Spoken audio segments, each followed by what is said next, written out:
વેધાપાત સ એટલે એ જ પૂર્ણ પુરુષોત્તમ બ્રહ્મે પોતાની જાતને બે ભાગમાં કરી દે. સ પતિશ્ચ પતિ અને પત્ની એ બે રૂપે થયા. બે રૂપે થયા એટલે પોતાના સ્વરૂપમાંથી બીજું સ્વરૂપ કર્યું. કઈ ફેર એક લોઢાનું હોય ને એક લાકડાનું હોય તો ફેર નહીં. એક લોઢું ને એક લાકડું, એક હોનાનું છે ને એક તાંબાનું છે, બેમાં ફેર. એક સ્ટીલનું છે ને એક પાણામાંથી બનાવ્યું, બેમાં ફેર ને. બેની જો ગ્રેવિટી જોઈએ અને પેરિટી જોઈએ તો બે એક નહીં મળે, ઘણો ફેર છે. એટલે સ આત્માનંદ વેધાપાતે પોતાની જાતને જ જ્યારે બે રૂપે કરી નાખ્યું એટલે એક જ સ્વરૂપમાંથી જ્યારે બે થયા ત્યારે એમાં કંઈ પણ ભેદ નહીં. ન નામમાં ભેદ, ન રૂપમાં ભેદ, ન ગુણમાં ભેદ.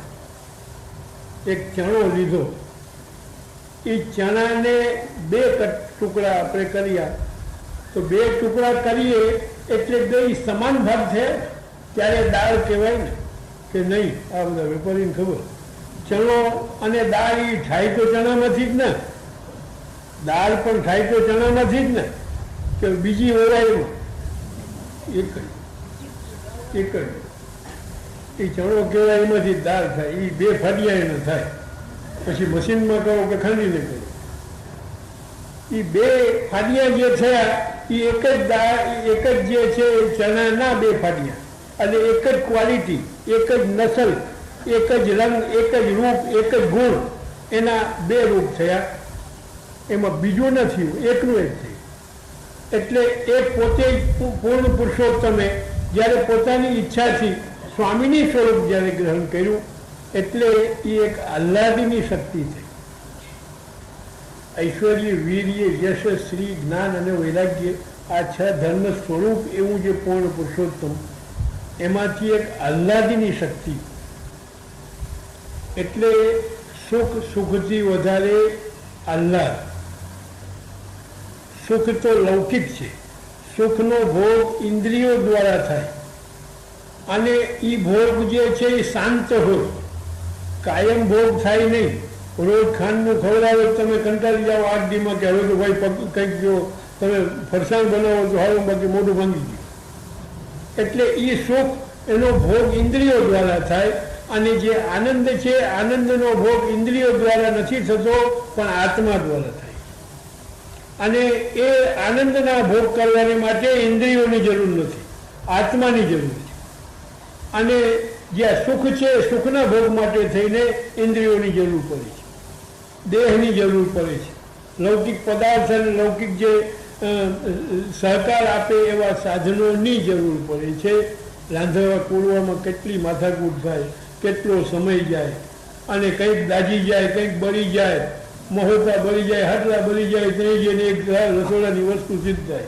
અને આ ભાઈ ખાતા ખાતા ઓહો વાહ, ઓહો વાહ, તો એ વાત કેમ થયું છે ખબર છે?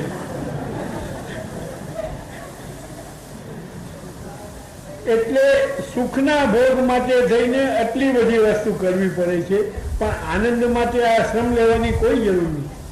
અહીં આંખો મીચી જાઓ અને આનંદનો અનુભવ તમને થવા લાગે.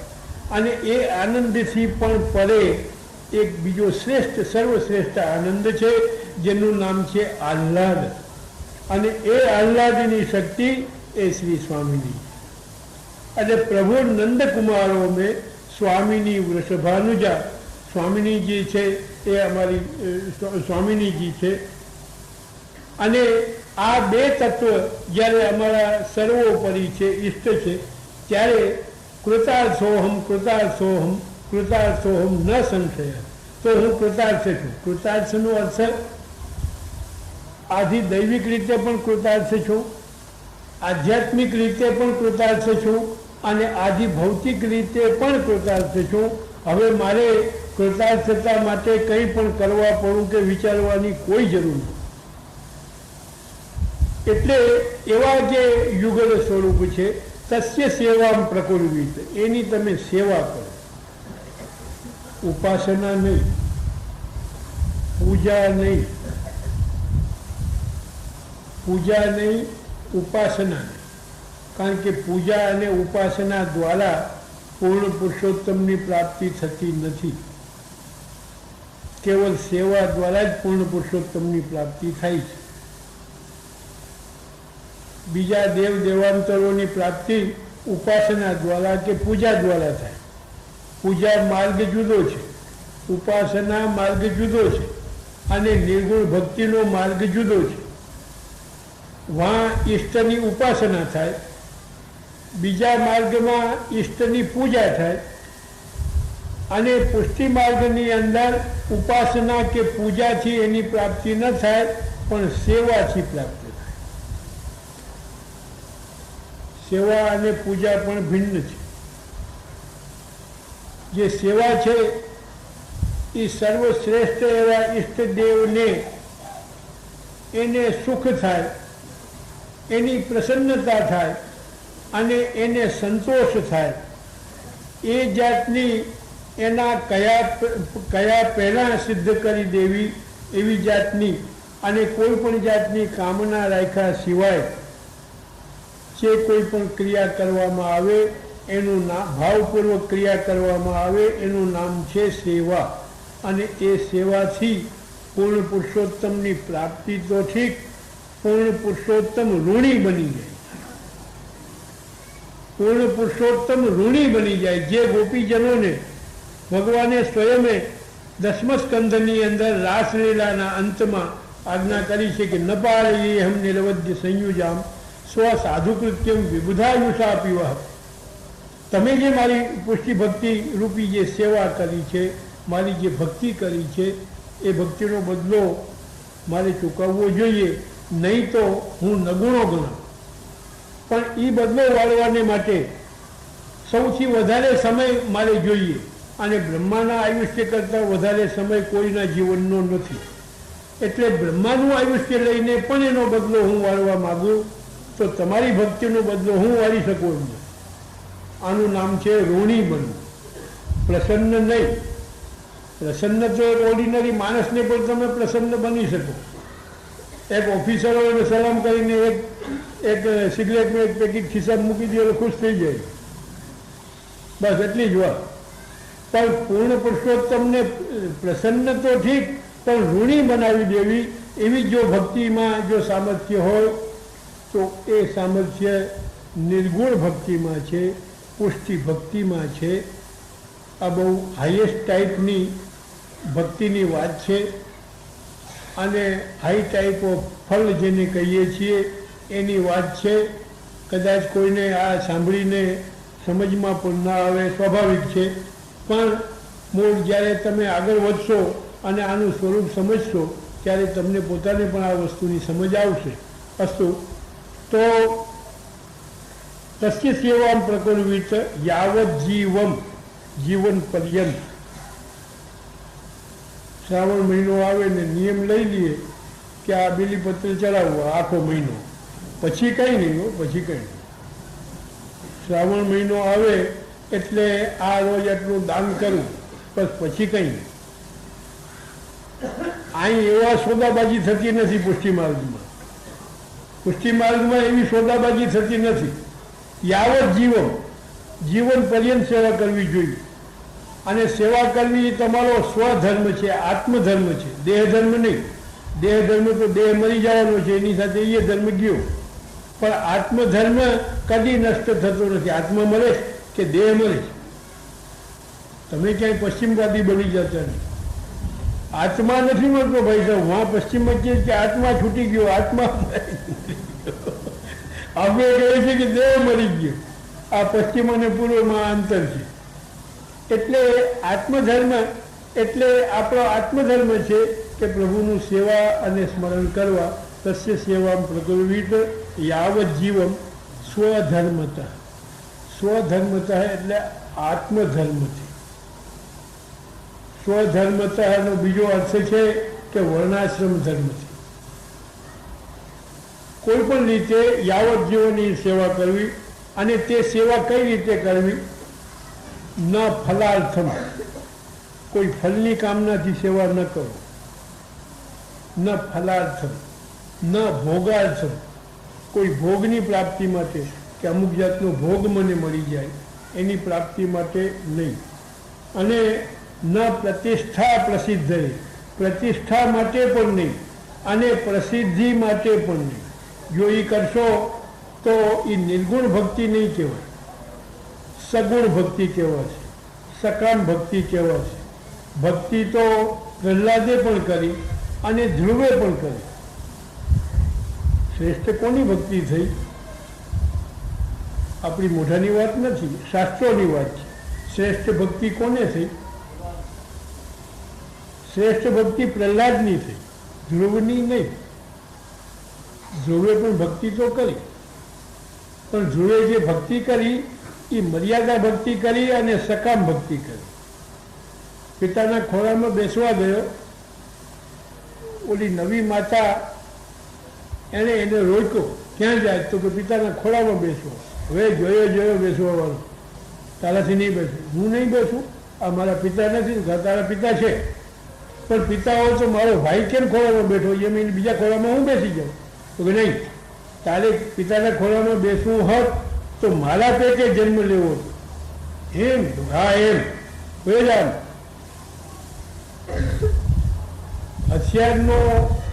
હથિયારનો ગોળી વાગે એ સારી, પણ વાણીની જે વાઘબાણ લાગે છે એ સૌથી ખરાબ છે. તરત જ પિત્તો ઉછળી ગયો.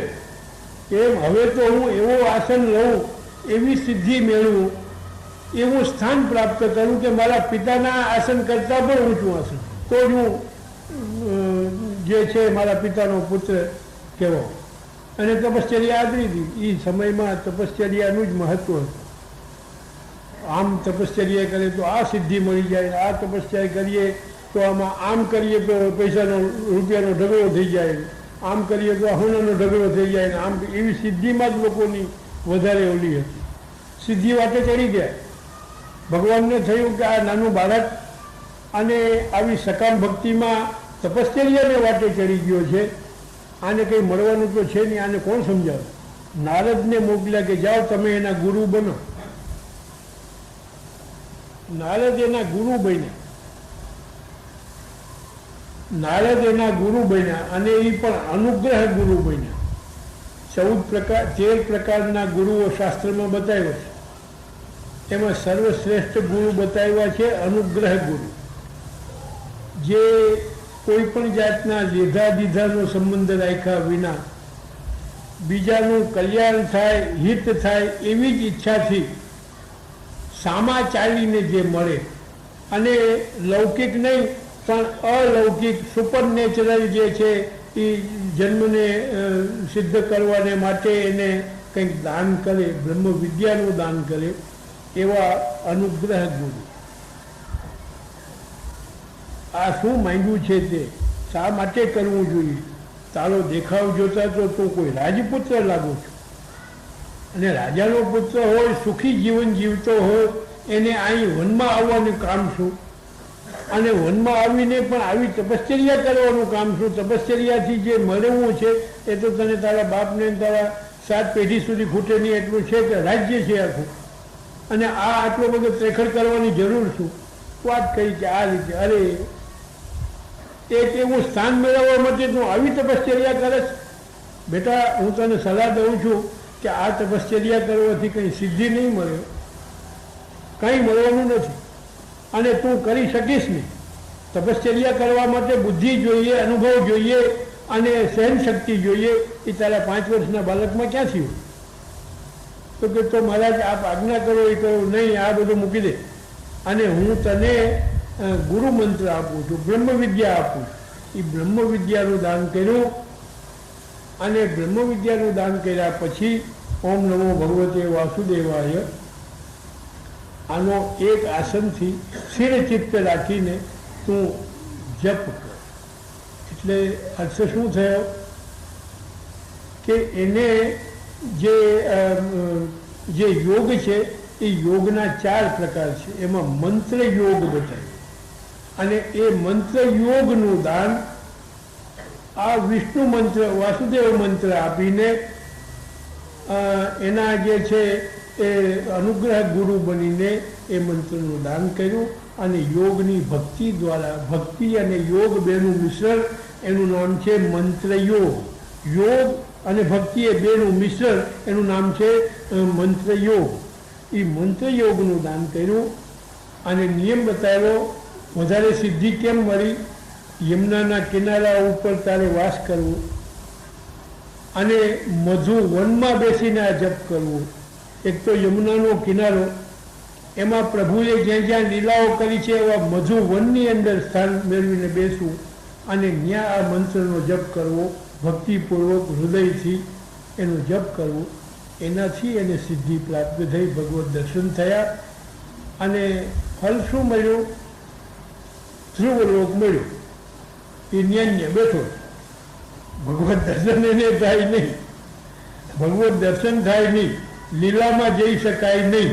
એ એક એવું સ્થાન આપ્યું છે કે ત્યાં બધા ગ્રહો એની પરિક્રમા કરે પણ એ સ્થિર એમને બેઠો. આ સકામ ભક્તિ અને સકામ ભક્તિનું ફળ થયું. પ્રહલાદને શું ફળ મળ્યું? ભક્તિ તો એને પણ કરી. પ્રહલાદને પ્રભુ પ્રગટ થયા, ઘણી પરીક્ષા કરી. પરીક્ષા કરીને જ્યારે પ્રભુ પ્રગટ થયા ત્યારે ભગવાને કહ્યું કે કંઈક વર માગ. અરે મહારાજ, તમારી ભક્તિ કરીને જે કોઈ વર માગે, સ વૈ વણિક, એ તો એક વેપારી કહેવાય કે વેપારી જે માલ આપે ને ઓલા પૈસા આપે. માલ આપ્યો ને પૈસા આપ્યા ના, ક્યાં ધર્માદો કર્યો? ઓલો એ કહે છે કે મેં તને પૈસા આપ્યા, માલ આપ્યો તો એ પૈસા દીધા ને ક્યાં ધર્માદો તે કર્યો? કોઈ દાન દક્ષિણા નથી દીધી. એટલે બેનું ટ્રાન્ઝેક્શન થઈ ગયું એટલે વાત પૂરી થઈ ગઈ, એ સોદો પૂરો થયો. એટલે એ રીતે જો મેં તમારી ભક્તિ કરીને તમે કહો છો એ પ્રમાણે જો હું કોઈ પણ વર માગું તો એ બિઝનેસ થયું, વન કાઇન્ડ ઓફ બિઝનેસ.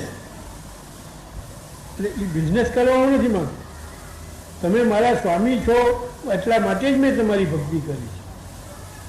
ભગવાને જતું કર્યું, થોડીક વાર આડા અવળી વાતો થઈ, વળી કહ્યું એ તું કંઈક માગી લે, તારો ને મારો આવો સુયોગ નહીં મળે, તું કંઈક માગી લે. મારે ભાઈ સાહેબ આપની સેવા સિવાય મારે કંઈ જોતું નથી. બીજી વાર પણ જ રિપ્લાય આપ્યો એને. ત્રીજી વાર ફરી કહ્યું કે ના કંઈક માગી લે. હવે પૂર્ણ પુરુષોત્તમ ઉઠીને એમ કહે કે તું માગી લે નહીં, આમ કરો આલ્યો ને ના પાડવી અભિમાન કહેવાય અને અભિમાન નીચે પડાય. એટલે કંઈક માગવું તો જોઈએ પણ તોય શું માગ્યું એને કે આપ મને 2-3 વાર આજ્ઞા કરી કે કંઈક માગી લે, મારે તો કંઈ જોતું નથી, પણ આપને જો કંઈ આપવું જ હોય તો મારો પિતા જે આપનાથી વિમુખ હતો અને એની વિમુખતાને લઈને આપને ઘણું કષ્ટ સહન કરવું પડ્યું અને આપને અવતાર લેવો પડ્યો, એ એના માટે થઈને. એટલે એનું કોઈ અહિત ન થાય એવું મારે જોઈએ, બીજું કંઈ જોતું નથી. ભગવાને કહ્યું ક્વેદમ વપુઃ ક્વચ વયો સુકુમાર મેતત. તારી ઉંમર ક્યાં, તારી સુકુમારતા ક્યાં, અને તે આ બધું જે કોઈ પણ જે કષ્ટ સહન કર્યું એ કષ્ટ સહન કરવામાં જે તને દુઃખ થયું એનાથી મને અનંત ઘણું દુઃખ થયું છે. અને એ હોવા છતાં તું પોતાની જાતના માટે તો કંઈ નથી માગતો, પણ તારા પિતા જે તારો વેરી હતો, જેણે તને અનેક દુઃખો આપ્યા, એનું કોઈ અઘટિત ન થાય, એને નરકાદિક યોની પ્રાપ્ત ન થાય, એના માટે તું જો માગતો હો તો એના જેવો શ્રેષ્ઠ ભક્ત બીજો કોઈ ન હોય. આ નિષ્કામતા, નિષ્કામ ભક્તિનું પ્રતીક છે. એક સકામ ભક્તિ થઈ, એક નિષ્કામ ભક્તિ થઈ. અને નિષ્કામ ભક્તિમાં શું કહ્યું કે તું તો મારા લોકમાં જ પ્રાપ્ત થઈશ, પણ તારો જે પિતા, એ પિતા તો ઠીક છે પણ 21 પેઢી તરી ગઈ. તારા પિતાની સાથે 21 પેઢી તરી ગઈ તો એની જરાય ચિંતા નથી. એટલે એક સુપુત્ર થયો કે જે સુપુત્રે બધાને તાર્યા. આપણી કાઠિયાવાડીમાં ભાષામાં સંતાનો માટે 2 શબ્દ પ્રયોગ થાય છે. કયા શબ્દો? એક તો છોકરા અને એક દીકરા. તાત્વિક ભેદ ખરો, છોકરા કોણ ને દીકરા કોણ? સમાનાર્થક છે નહીં, સમાનાર્થક પણ નથી, થોડોક ભેદ છે. છોકરા એટલે છો વાળે એ છોકરા, રીધી સીધી ઘરમાં હોય બધી સાફ કરી નાખે એટલે બાવા કરી દે એમનો છોકરા. દીકરા તો કે જે સુખના દિવસો જે પાછા વળ્યા ને દુઃખના દિવસો અત્યારે છે એને સુખના દિવસો પાછા વાળે એ દીકરા. દી કરે એટલે દી પાછા વાળે એ દીકરા અને ઓલા છોકરા. એટલે દીકરા થાય સારું, છોકરા થાય ખરાબ. એટલે એને એ જ કહ્યું કે તું આવી દશામાં પણ તારા પિતાની તને ચિંતા છે અને એનું કોઈ અહિત ન થાય એવું વિચારે છે, તું ધન્ય છો. તારો પિતા તો પિતા, પણ તારા 21 પેઢી તારી તરી ગઈ એવા મારા આશીર્વાદ છે. તો એ રીતે બે ભક્તિમાં સગુણ ભક્તિ અને એક નિષ્કામ ભક્તિ, પણ પુષ્ટિ ભક્તિ નિષ્કામ ભક્તિ કરતાં પણ એક ડિગ્રી ઊંચી છે. નિષ્કામ ભક્તિ કરતાં પણ એક ડિગ્રી ઊંચી એ જે છે એ આ પુષ્ટિ ભક્તિ છે.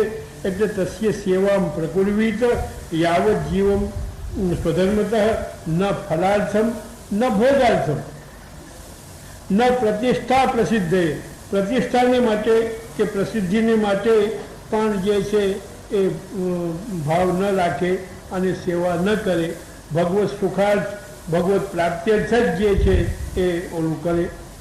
શુદ્ધ ભાવ પ્રભવ સ્થાપ્ય. શુદ્ધ ભાવ એટલે કોઈ કામના કે આવી વસ્તુ વિનાનો શુદ્ધ ભાવ, નિષ્કામ કરતાં પણ વધારે નિર્ગુણ એવો જે ભાવ છે એ પ્રભુમાં સ્થાપિત કરવો, પ્રભુમાં રાખવો. ન ચાતુર્ય પ્રયોજકમ, ચતુરાઈ નહીં કરતા, ચતુરાઈ નહીં કરતા. એક કાંકરે બે પક્ષી મારવાનો ધંધો નહીં કરતા ભક્તિમાં. એક કાંકરે બે પક્ષી મરે એવો ચતુરાઈ ભક્તિ માર્ગમાં નહીં કરતા. અને કરશો તો પ્રભુ તો સમજી જ જવાના છે. આગળ આપ આજ્ઞા કરે છે કે અંતર્યામી સમસ્તા નામ ભાવમ જાનાતિ માનસમ. પ્રભુને અંતર્યામી કહેવાય છે. અંતર્યામીના બે અર્થ છે કે જે અંતઃ એટલે અંદરની હૃદયની વાત, યામી એટલે યમયતી જે મેળવી જાય છે, મેળવી શકે છે. આપણા મનની વાત એ જાણી શકે છે, આપણે જાણી શકતા નથી. મારા ખિસ્સામાં શું છે તમે સામે મને જોનારા તમે નહીં જાણી શકો. તમારા ખિસ્સામાં શું છે એ હું નહીં જાણી શકું. પણ જે અંતર્યામી હોય એ તમારા ખિસ્સામાં તો ખિસ્સામાં, બેંકમાં બેલેન્સમાં શું છે ને તિજોરીમાં શું છે, ચોરખાનામાં શું છે એને ખબર છે. અને આખા જીવન દરમિયાન તમારી પાસે શું છે ને આગલા જન્મમાં શું હતું, હવે પછીમાં શું આવશે એ પણ એને ખબર હોય. એનું નામ છે અંતર્યામી. અંતર્યામી સમજતા નામ ભાવમ જાનાતિ માનસમ. એવી જાતનું જે છે એ પુષ્ટિ ભક્તિ કરતા રહેવું જોઈએ. હવે અહીંયા આપણે આ વિષય અહીંયા અધૂરો રાખીએ. હવે આપણો એક વિષય અષ્ટાક્ષરની ધૂનનો છે. હવે આપણી પાસે 20 મિનિટ છે. અષ્ટાક્ષરની ધૂન. અષ્ટાક્ષર શ્રી કૃષ્ણ શરણમમ, આ 8 અક્ષરનો મંત્ર. અને એ અષ્ટાક્ષરની સિદ્ધિ જેને થઈ હોય એને સર્વાત્મ ભાવ સિદ્ધ થાય છે. સર્વાત્મ ભાવ એટલે સર્વસ્મિન આત્મભાવ. સર્વસ્મિન એટલે સર્વમાં, સચરાચર જગત,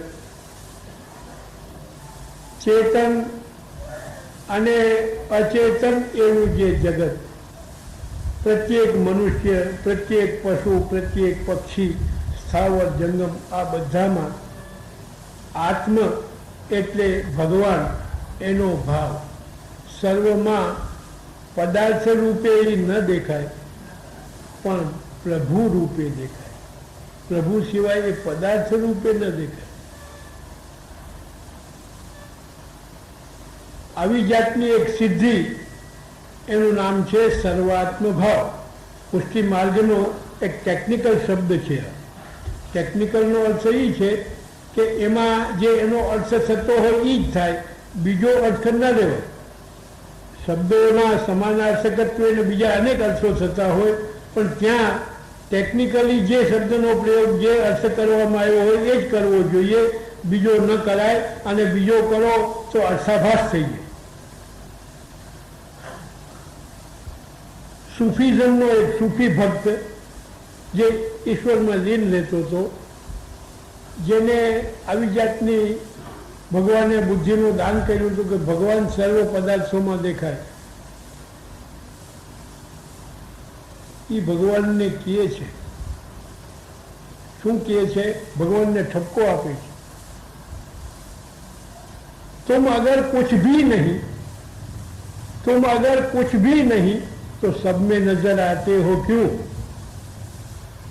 બધા કહે છે કે ભગવાન નિરાકાર છે, નિરાકાર છે, વ્યાપક છે, વ્યાપક છે, એ દેખાય નહીં, એનો આકાર નથી. तुम अगर कुछ भी नहीं तो सब में नजर आते हो क्यों? અને सब अगर तुम ही तुम हो, सब अगर तुम ही तुम हो तो मुंह छुपाते हो क्यों? બે વસ્તુ મને સમજાવો. લોકો કહે છે કે તમે વ્યાપક છો ને તમે નિરાકાર છો, તો પછી અમને તો જે વસ્તુમાં જોઈએ છે તમે જ નથી દેખાવ છો. એ એમ શા માટે દેખાવ? જ્યારે તમે નિરાકાર છો તો સાકાર કેમ દેખાવ? सब अगर तुम ही तुम हो, सब अगर तुम ही तुम हो तो फिर मुंह छिपाते हो क्यों? અને અગર તમે બધું આ જગત રૂપે પણ તમે જ બની જાઓ છો તો પછી મારાથી દર્શન કેમ નથી આવતું? હું આટલો અહીં દુઃખથી પીડાઉં છું, વિપરીયોગ અનુભવ કરું છું, તો એને દર્શન આપવા જોઈએ. મને ચોધારે આંસુ લાવો છે, મને દેખાતા કેમ નથી? મને દર્શન શા માટે નથી આપતું? અસ્તુ એ વળી એ વાતે ચડી જાય તો વળી બીજું ચાલશે. એટલે એ જે સર્વાત્મ ભાવનું જે ફળ છે, એ ફળ જેને સિદ્ધ થયું છે એવા પુષ્ટિ ભક્તને સર્વમાં પ્રભુના જ દર્શન થાય છે. તો એ દર્શન કયા કયા પદાર્થોમાં પ્રભુના દર્શન કેમ થાય છે એ એક આ ધૂન ગૂંથવામાં આવી છે.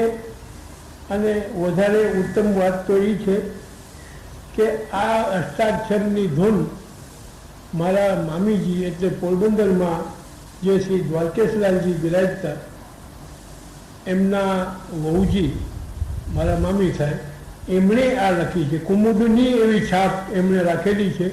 અને એણે આ સર્વાત્મ ભાવ કેવું હોય એનું પ્રતીતિ આ ધૂનની અંદર કરવામાં આવે છે.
કાર્યક્રમમાં પ્રથમ અષ્ટસખાની વાણી સાંભળશું, તે પછી બીજા કાર્યક્રમમાં આપણી શિબિરની સિદ્ધાંત ચર્ચા અને ત્રીજા કાર્યક્રમમાં શ્રી વલ્લભના 16 ગ્રંથો પૈકી એક કોઈ ગ્રંથનો આશય સમજશો અને એનો સમૂહ પાઠ કરાવશો.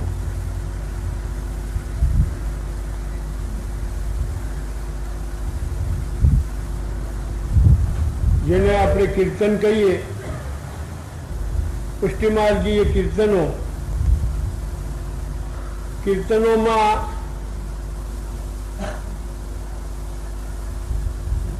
થોડી સંખ્યા નથી, પણ લગભગ 3000 પદોની સંખ્યા, મોટો એક સમુદ્ર જેવો પૂર વિદ્યમાન છે, જેનું એક નામ, જનરલ નામ છે કીર્તનો.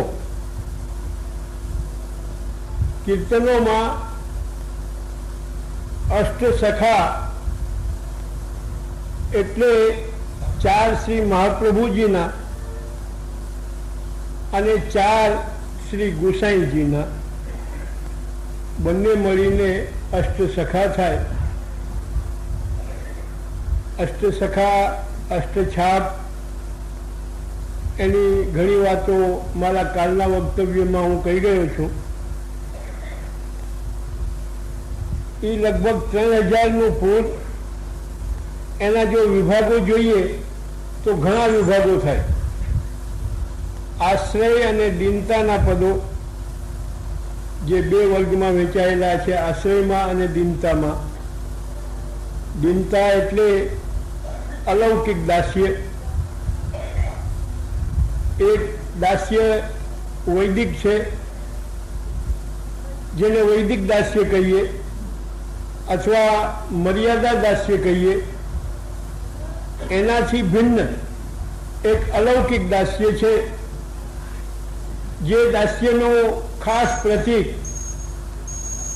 જેમાં નિર્ગુણ ભક્તિનું બીજ હોય એવું અંતઃકરણ,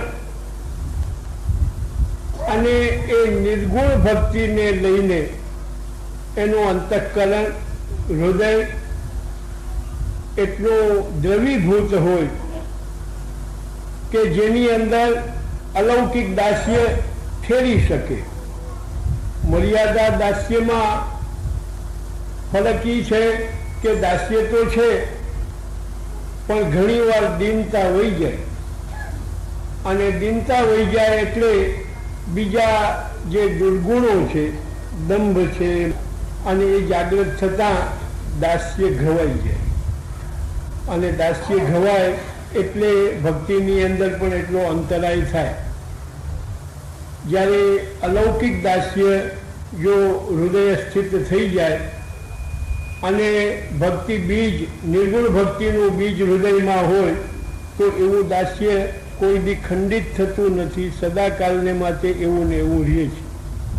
અને એ ગુણો કેવા હોય, એ અલૌકિક દાસ્ય કેવું હોય, દીનતા કેવી હોય, એને બતાવનારા, ગુણો બતાવનારા એવા જે પદો, એ આશ્રય અને દીનતા. આશ્રય એ મહાપ્રભુજીનો એક સ્વતંત્ર માર્ગ છે, જેમાં કોઈ સાધનોની અપેક્ષા ન હોય, કોઈ ક્રિયાની મુખ્યતા ન હોય, ક્રિયાની આવશ્યકતા ન હોય, અને એવો અધિકાર હોય કે જેની અંદર સાધનોથી દૂર રહેતા હોય, સાધનો જેનાથી બની શકે એવા ન હોય, એવું જે સાધન, એ નિસ્સાધનનું સાધન, એવું જે શરણ, નિસ્સાધનનું સાધન એવું શરણ, કે જે શરણમાં ઠાકોરજી પોતે આશ્રય બને છે. મર્યાદા શરણની અંદર જીવને પ્રયત્ન કરવો પડે છે, આશ્રય શરણ રાખવું પડે છે, અને એની પ્રાર્થનાથી એની શરણ ભાવનાથી ઠાકોરજી એનું શરણ સ્વીકારે છે ત્યારે સફળ થવાય છે. જ્યારે અલૌકિક દાસ્યનું જે શરણ છે એ શરણમાં જીવની કૃતિ જોવાતી નથી, પણ પ્રભુ સ્વયં એની જો શરણ પુષ્ટિ શરણનું જો અધિકારી હોય તો ઠાકોરજી સ્વયં એના આશ્રય બની જાય છે કે જેમાં કોઈ ક્રિયાની કે સાધનની અપેક્ષા નથી. એવા પદો આપણા અષ્ટસખાઓના જેમાં આશ્રય પણ આવે છે, દીનતા પણ આવે છે. ત્રીજા છે જે નિત્ય લીલા નિત્ય જે સેવાક્રમ છે એ સેવાક્રમમાં જોડાયેલા હોય, સેવાની સાથે જે અષ્ટસખાના કીર્તનો સિંક્રોનાઇઝ થયેલા હોય. કાલે હું કહી ગયો કે પુષ્ટિ પુરુષોત્તમ કીર્તનો દ્વારા જાગે છે, કીર્તનો દ્વારા શૃંગાર સ્વીકારે છે, કીર્તનો દ્વારા વસ્ત્ર ધારણ કરે છે, કીર્તનો દ્વારા સમર્પિત જે ભોગ છે એ ભોગને આરોગે છે. પુષ્ટિ માર્ગમાં નૈવેદ્ય કહેવાતું નથી, પણ ભોગ કહેવાય છે, સમર્પણ કહેવાય છે, જેનો સંકેત ગીતામાં સ્વયં ભગવાને કર્યો છે, સ્પષ્ટ શબ્દોમાં કર્યો છે. પત્રમ પુષ્પમ ફલમ તોયમ યો મે ભક્ત્યા પ્રયચ્છતિ તદહમ ભક્તિપરુતમ અશ્નામિ. જે કોઈ ભક્તિભાવપૂર્વક પત્રમ પુષ્પમ ફલમ તોયમ, પત્ર છે, પુષ્પ છે, ફલ છે, તોય એટલે જલ છે, મને સમર્પણ કરે છે, મને સમર્પણ કરે છે, એનું સમર્પિત હું ભાવપૂર્વક સ્વીકાર અરોગું છું. અશ્નામી, અરોગું છું. સંસ્કૃતની અંદર અશ્નામી એવો શબ્દ પ્રયોગ સાક્ષાત ભોગને કહેવાય છે. ભાણા ઉપર બેસી રહેવું નહીં, ભાણા ઉપર બેસીને દૃષ્ટિ કરી આહા હા હા આ તો મોહનથાળ છે, આહા હા હા આ તો ફરસાણ છે, એમ નહીં, પણ ખાઈને એનો સ્વાદ લેવો, આસ્વાદ લેવો. અને તૃપ્તિ ક્ષુપ્તિ ક્ષુદપાયોનું ઘાસમ. માણસ એક એક કોળીઓ ભરે તો એક પ્રસન્નતા થાય. કોળીઓ ભરવાનો સ્વાદ જેવો આવ્યો કે જેવો ડિસોલ્વ થયું, ડિસોલ્વ જેવો મોઢાની અંદર થયો એટલે એક પ્રસન્નતા થાય. અને પ્રસન્નતા થાય ત્યારે ફરી પાછો સ્વાદ આવે અને એક આનંદ જે છે આનંદની ઉત્પત્તિ થાય. અને આનંદની ઉત્પત્તિ થયા પછી તુષ્ટિ અને પુષ્ટિ થાય. તુષ્ટિ એટલે સંતોષ અને પુષ્ટિ એટલે બળ આવે. આંખું હાવ ધબકારા સ્રાવ સ્લો થઈ ગયા હોય અને આંખું ઢળે જતી હોય એટલે જરાક પેટમાં જાય એટલે આંખું ખુલી જાય, એમ ચકડાવા થઈ જાય. પુષ્ટિ પુષ્ટિ ક્ષુદપાયોનું ઘાસમ. એક જ કોળીએ થવા લાગે છે. નો ટાઈમ ઇઝ રિક્વાયર્ડ. એક એક કોળીઓ ખાતો જાય ને તૃપ્તિ ને તુષ્ટિ ને પુષ્ટિ થઈ એક હારે થઈ જાય ત્રણે. એમ ઠાકોરજી આજ્ઞા કરે છે કે જે કોઈ એટલે એટલો જ સંકોચ છે કે મહાપ્રભુજી ગુસાઈજી દ્વારા જે મારે શરણે આવ્યો છે એ તન માર્ગીય પુષ્ટિ દાસ્ય જેને સ્વીકાર્યું છે એવો યહ ભક્ત્યા એટલે ભક્તિપૂર્વક એટલે પ્રણાલિકાનુસાર, મન પડે તેમ નહીં. પ્રણાલિકાનુસાર એટલે જેમાં ત્રિવિધ આચારની મુખ્યતા હોય. એક તો લોકાચાર, બીજો વૈદિકાચાર અને ત્રીજો સાંપ્રદાયિક આચાર. આ ત્રણેય આચાર પૂર્વક જેણે સામગ્રીઓ સિદ્ધ કરી છે એ સામગ્રીઓના નામ બતાવે છે કે પત્રમ પુષ્પમ ફલમ તોયમ. પત્ર છે એટલે જેમાં શાકભાજી વગેરે બધા પત્રની ગણનામાં આવે. પુષ્પમ એટલે ફલ, સૂકા મેવા, લીલા મેવા, એ ફલમ એવા શબ્દથી એ બંનેનો યુગપદ સમાવેશ એમાં થઈ જાય. ફલમ તોયમ એટલે જલ. જલ એટલે જલ જ માત્ર નહીં, પણ જલનો અર્થ કોઈ રસવાળી વસ્તુ હોય, પણો વગેરે હોય, એ બધો જેની અંદર સમાવેશ થઈ જતો હોય અને જેમાં જલ પડતું હોય એવી વસ્તુ, ભલે પછી અન્નની હોય કે બીજી વસ્તુ હોય, શાક વગેરે, દાળ વગેરે, ચોખા વગેરે જલથી જ થાય છે ને, કે એમને એમ થઈ જાય? ખબર નહીં, આપણે તો હવે રાંધતા આવડે નહીં. જલ પેલા જોઈએ, એમાં એવું બધા કહે છે કે જલ હોય તો દાળ થાય, જલ હોય તો ભાત થાય, જલ વિના કોળું ન થાય. નહીં તો રાંધવા કરવાની ખટપટ ન રહે, તેમને એમ સૂકું ઝાપટી જતું થાય. અને પત્રમ પુષ્પમ ફલમ તોયમ યો મેં ભક્ત્યા પ્રયચ્છતિ. પ્રણાલિકાનુસાર પહેલાં લોકાચાર જોઈએ, પછી વૈદિકાચાર જોઈએ અને છેવટે સાંપ્રદાયિક આચાર. લોકાચાર એટલે બકાલું અથવા ફલ જે આવે છે એમાં ધૂળ પડી હોય, જીવાત પડી હોય, કીડા પડ્યા હોય, એને જ્યાં સુધી તમે શુદ્ધ ન કરો એ લોકાચાર થયો. લૌકિક શુદ્ધિ થઈ, એ લૌકિક શુદ્ધિ પહેલાં કરવી જોઈએ. માટે જ આપણી પ્રણાલિકામાં શુદ્ધિ માટે બતાવવામાં આવે છે કે ફળ કે પછી શાક એને પહેલાં જલથી ધોવું જોઈએ.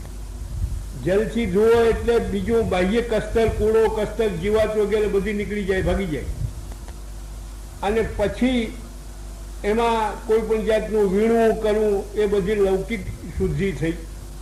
એ પછી વૈદિક શુદ્ધિ છે કે એઠા જૂઠા હાથ એને ન લગાડવા, શુદ્ધ અવસ્થામાં એનો સ્પર્શ કરવો અને વસ્તુ સિદ્ધ કરવી. અને સાંપ્રદાયિક આચાર છે કે જે સંપ્રદાયમાં જે રીતે સમર્પણ થતું હોય એ રીતે સમર્પણ કરવા માટે વસ્તુ સિદ્ધ કરવી. નિવેદન અને દાન અને સમર્પણ. નિવેદન જુદું છે, સમર્પણ જુદું છે.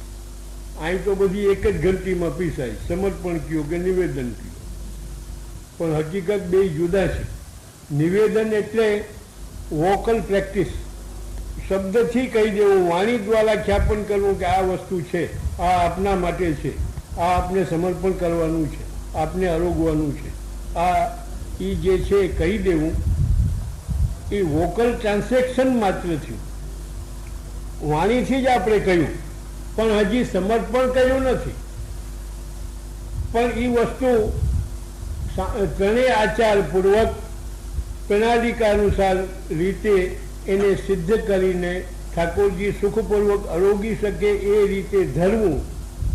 અને એ ધર્યા પછી ઠાકોરજી એનો સ્વીકાર કરે, એનું નામ છે સમર્પણ.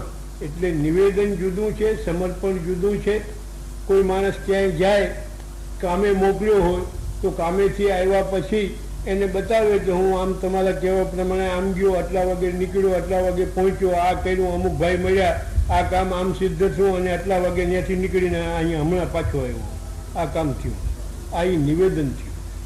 નિવેદનમાં કંઈ દેવલેવ નથી, દેવલેવ કંઈ થતી નથી, માત્ર વાચનિક નિવેદન હોય છે.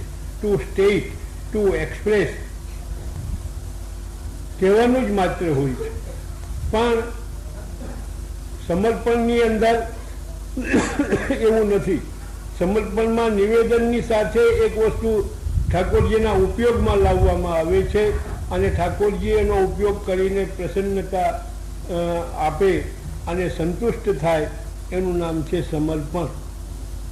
વ્યાપારીની દુકાને જો કોઈ ગ્રાહક હોય અને જૂનો ગ્રાહક હોય તો એની આગતા સ્વાગતા એટલી બધી કરે, આવો આવો, બેસો બેસો, ચા લેશો, ઠંડુ પીણું લેશો, ગરમ પીણું લેશો, સિગરેટ લેશો કે બીડી લેશો, પાન લેશો કે આ લેશો, પાન લેશો તો બાદશાહી લેશો કે કઈ લેશો, અને આ જોઈએ તે જોઈએ, અને બધી આગતા સ્વાગતા કરે, બધી ઓલું કરે અને કહે કે આ દુકાન તમારી જ છે, કાળી રાતે હુકમ કરી દેવો, તમારે ફાળો ખાવાની જરૂર નથી, અમે આવીને ત્યાં હોમ ડિલિવરી દઈ ગયા છું, પણ મફત નહીં.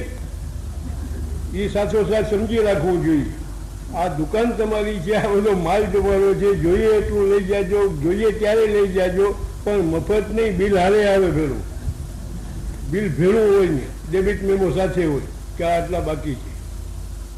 જટ મોકલી આપજો, અને નહીં તો પછી સંબંધ બગડી જાય અને પછી કોર્ટબાજીએ થાય, નોટિસે આવે કે કેમ ના આપ્યો, વ્યાજ લાવો એનું. હું લખી દીધું હોય કે અઠવાડિયામાં જો નહીં આપો નાના તો એનું વ્યાજ લેવામાં આવશે. એટલે તો પછી તમે ન્યાય આવ્યા ત્યારે એમ કહ્યું હતું ને કે આ દુકાન તમારી છે ને જોઈએ એ લઈ જાય, એટલે એ તો એમ કહેવાય, એમ કહેવાય, વર્તાય નહીં એમ કહેવાય. એનું કારણ કે એ માત્ર વોકલ ટ્રાન્ઝેક્શન છે, વાણીથી જ વ્યવહાર કરવાનો છે કે આ તમારું જો જોઈએ એ લઈ જજો, પણ એ સિવાય બીજું કંઈ નથી. પણ ખરી રીતે વ્યવહાર બુદ્ધિથી જ એનું ટ્રાન્ઝેક્શન થાય છે અને પૈસા દેવા જોઈએ. જે માલ દે તો એના સામે પૈસા દેવા જોઈએ. એટલે એવી જે કોઈ આપણી જે ક્રિયા છે એ ક્રિયાને આપણે સમર્પણ કહીએ છીએ. એ સમર્પણ એ છે કે ઠાકોરજીના ઉપયોગમાં લાવી દેવું.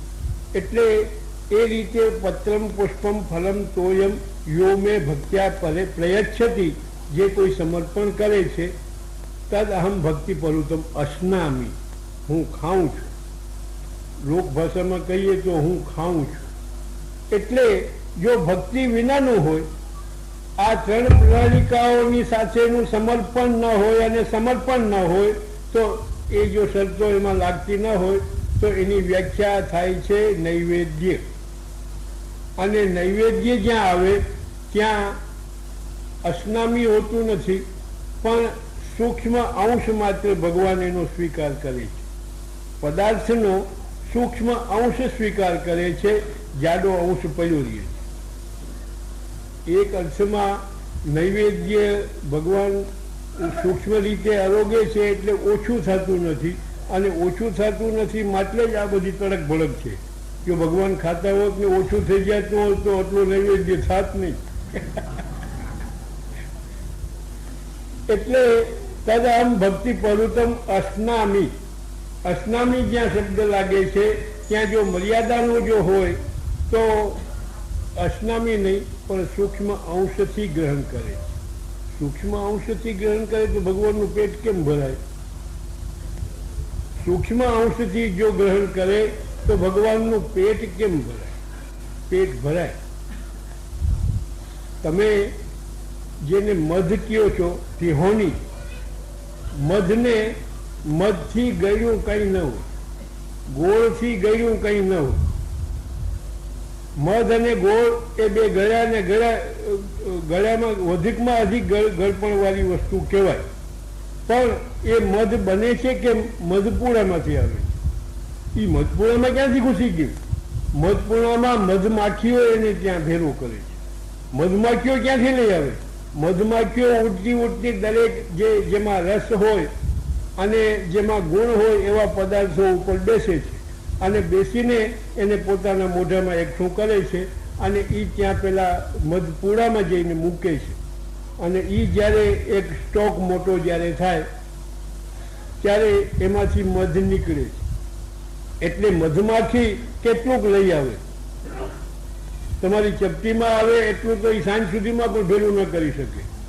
પણ સૂક્ષ્મ અંશ એનો લે છે, અને સૂક્ષ્મ અંશ લેવાથી જે ફૂલ ઉપર બેસે છે એમાંથી જે રસ લે, સુગંધ જે લે, અને બીજામાંથી જે રસ લે એમાં ક્યાંય ઓછું થતું નથી. એમાંથી પદાર્થ ઓછો થતો નથી. પદાર્થનું વજન, એનું રૂપ એ એવું ને એવું લે છે. પણ વहाँ સૂક્ષ્મ અંશ લઈને એ અંશ ત્યાં મધપૂળામાં એકઠો કરે છે, અને એ એકઠો થયેલો મધપૂળો આપણને મધ આપે છે. એ ખૂબી જોવાની છે કે આ મધ આપે છે, ભેરો કરે છે મધમાખી. એ ભેરો કર્યા પછી મનુષ્ય પ્રાણી કેવો છે કે એ મધમાખીને મારી નાખે, એટલે ધુવાળો કરીને મારી નાખે, એટલે ઉડાડીને મૂકી ભગાડી દે અને પેલો મધ લઈ લે. ઉપકારનો બદલો અપકાર છે, ઉપકારનો બદલો ઉપકાર નથી. તો કહેવાનો મતલબ કે તદહમ ભક્તિ પરુતમ અશ્નામી, હું એનો જે છે એ ભોગ કરું છું. એટલે નૈવેદ્ય અને ભોગ સમર્પણ, નૈવેદ્ય અને સમર્પણ આ બે વચ્ચે આટલું અંતર છે. અને ભાવપૂર્વક સમર્પણ કરવું જોઈએ. આ જે સેવા છે એ સેવા 252 અને પોતાના ગુરુદેવ મહાપ્રભુજી અને ગુસાઈજી એમની કાનીથી સમર્પણ કરવામાં આવે અને સમર્પણ કર્યા પછી યોગ્ય સમય ઠાકોરજીને આપવામાં આવે. એ રીતે જે કોઈ પણ ઘડાઈ છે એનું નામ છે સમર્પણ. અને એ સમર્પણ સેવાની અંદર કીર્તનો દ્વારા પ્રારંભ થાય છે અને કીર્તનો દ્વારા ઠાકોરજી પોઢે છે. એટલે એક તો થયા આશ્રયના પદો, બીજા દીનતાના પદો, ત્રીજા જે છે એ નિત્ય સેવાના પદો. નિત્ય સેવામાં પણ 6 ઋતુઓ, એમાં 6 ઋતુઓના જુદા જુદા પદો જુદા જુદા રાગમાં જુદા જુદા સમયમાં બોલાય. સવારથી લઈને પોળે શેન થાય ત્યાં સુધી આ બધા પદો બોલાય. જુદા જુદા ઋતુ અનુસાર જુદા જુદા બોલાય. એ પછી ચોથો સ્તોમ આવે છે કે જેને ઉત્સવ સેવા કહીએ. ઉત્સવ સેવામાં જે કંઈ ગવાય એનું નામ વધાઈઓ છે. વધાઈ એટલે એક ઉત્કૃષ્ટ ભાવનાપૂર્વક ઉત્કૃષ્ટ રાગની અંદર ઉત્સાહપૂર્વક જે કોઈ પણ ગવાય, જે ચરિત્ર રૂપે સ્વરૂપનું વર્ણન કરવામાં જે કંઈ પણ ગવાય એનું નામ છે વધાઈ. આપણે લોકમાં પણ કોઈને ત્યાં પુત્ર થાય કે કોઈ લગ્ન થાય, એકને એક છોકરો હોય તો આપણે શું કહીએ છીએ? સગા સંબંધી તમે વધાવ્યા. તમે બોલો છો કે વધાવ્યા, કાં વધાવ્યા ને એટલે ઓલું ઓળખમાં આવી જાય, હા વધાવ્યા. તો એનું નામ છે વધાઈ. એ વધાઈ એટલા માટે કે પૂર્ણ